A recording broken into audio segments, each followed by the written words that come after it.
Present మనం Khammam bus stand దగ్గర ఉన్నాము. అయితే ఇప్పుడు తెలంగాణలో ఎంపీ ఎలక్షన్స్ జరగబోతున్నాయి. ఇక్కడ లోకల్గా రఘురామ్ రెడ్డి గారు నించోబోతున్నారు. మరి ఎలా ఉండబోతుంది పబ్లిక్ టాక్ అడిగి తెలుసుకుందాం. సార్ మీ పేరు? నా పేరు రాజశేఖరం. నేను హైకోర్టు అడ్వకేట్. హైకోర్టు అడ్వకేట్ ఉండేది హైదరాబాద్. ఓకే. అయితే ఇక్కడ ఎలా ఉండబోతుంది ఖమ్మం ఎంపీ సీటు? ఇప్పుడు ఎప్పుడు చూసుకుంటే ఖమ్మం వారికి వచ్చేది, ఈసారి రెడ్లకి ఇచ్చారు. మీరు ఏమనుకుంటున్నారు?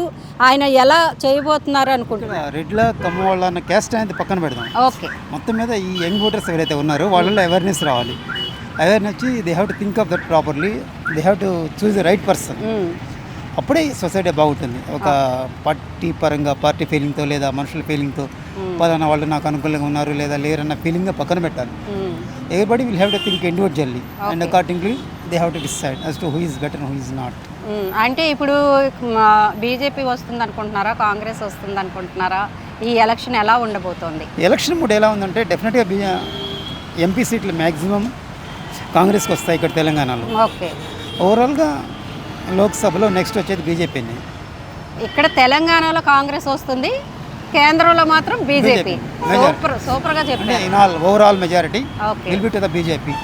BJP will form government without alliance. అన్న మీ పేరు? శ్రీనివాస్ అండి. ఇక్కడ లోకల్ ఎంపీ ఎలక్షన్స్ జరగబోతున్నాయి తెలంగాణకి. లోకల్లో రఘురామరెడ్డి గారు నించోబోతున్నారు. మరి ఎలా ఉండబోతుంది? అంటే బీజేపీ గెలుస్తుందా, కాంగ్రెస్ గెలుస్తుందా, ఏ పార్టీ వస్తుందా అనుకుంటున్నారు?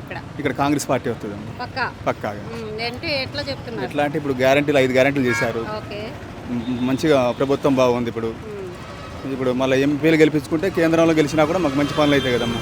ఏమైనా సమస్యలు ఉన్నాయా? సమస్యలు అంటే ఆటో సమస్య ఉన్నది అది చేస్తూ అంటున్నారు, ప్రభుత్వం చేస్తూ అంటున్నారు. అంటే కాంగ్రెస్ పార్టీ రావడం పట్ల మీరు సంతోషాన్ని వ్యక్తం చేస్తున్నారు? అమ్మ మాకు 5 గ్యారంటీలు పనిచేశాయి. ప్రస్తుతం ఇప్పుడు గ్యాస్ కూడా తెచ్చుకున్నాం, గ్యాస్ కూడా సబ్సిడీ పడ్డది. ప్రభుత్వం మంచిగానే ఉన్నది, ప్రభుత్వం చేస్తుంది. 5 సంవత్సరాలు మంచిగా చేస్తుంది. రఘురామరెడ్డి గారు కూడా చేస్తారని మాకు నమ్మకం ఉంది. ఎంపీ గెలుస్తారని నమ్మకం ఉంది. మీ పేరండి? శ్రీనివాసరావు. మీరు లోకల్. ఇక్కడ లోకల్లో ఎంపీ టికెట్ ఈసారి సురేంద్ర రెడ్డి గారు వాళ్ళ అబ్బాయికి ఇచ్చారు, రఘురామరెడ్డి గారు. మరి ఎలా ఉండబోతుంది అనుకుంటున్నారు? ఇక్కడ కాంగ్రెస్ వస్తుందా, బీజేపీ వస్తుందా? కాంగ్రెస్ వస్తుంది. కాంగ్రెస్ వస్తుంది. అధికార పార్టీ కాబట్టి అందులో శ్రీనివాస రెడ్డి గారు ఉన్నారుగా. ఎవరు?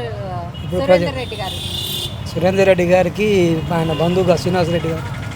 శ్రీనివాస రెడ్డి గారు ఇక ఆయన క్యాంపెయిన్ కాబట్టి ఇక ఆయన గెలిపించుకుంటాడు.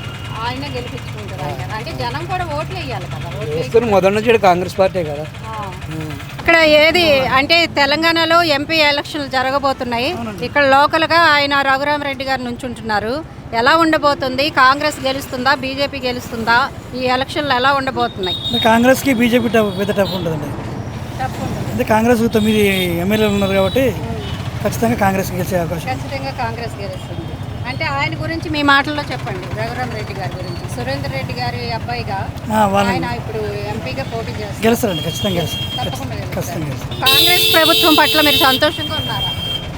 పర్లేదు మేడం, పర్లేదు పర్లేదు అంతే.